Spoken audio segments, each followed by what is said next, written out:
মানুষের সর্বশেষ সিদ্ধান্ত হয়ে থাকে সত্যের প্রমাণে, অর্থাৎ যাকে বলা হয়েছে সত্যি কথা। কিন্তু পৃথিবীতে সত্যের থেকে বড় কিছু আছে, আপনি কি জানেন? সেটা হচ্ছে ন্যায় বিচার। ন্যায় বিচার সর্বশ্রেষ্ঠ গুণাবলী হয়ে থাকে। এখন আপনি বলবেন ন্যায় বিচার আবার কি? কি গুণাবলী আবার?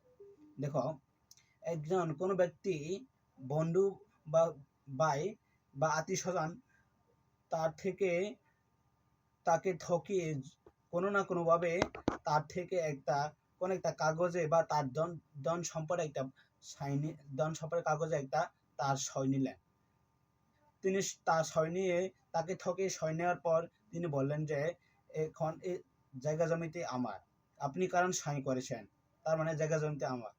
এখন সে আদালতে গিয়ে বা কোথাও বিচার কার্যে গিয়ে দেখলেও সে বলবে আমি ওনার কাছ থেকে সই নিয়েছি, দেখো ওনার সাই আছে, এটাই প্রমাণ হবে যে তার কথাটি সত্য।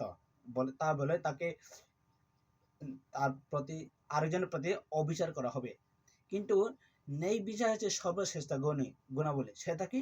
ন্যায় বিচার মানে যে এটা যে এখানে কি লিখছে না লিখছে বা উনি সই করছে কিনা তা না, বরং উনি কিভাবে সইটা নিয়েছে সে সমস্ত কিছু, আসলে তিনি কি সেটা ইচ্ছে করে দিয়েছে নাকি না জেনে দিয়েছে, সে সব কিছু বিচার করে দেখা হচ্ছে ন্যায় বিচার।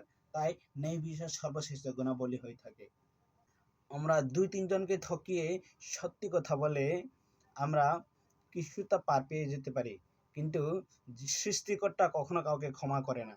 তিনি যেই ধর্মের হোক, যাকে হোক না কেন, তিনি তাকে অবশ্যই শাস্তি প্রদান করবে। তাই ন্যায় বিচার সর্বশ্রেষ্ঠ গুণাবলী।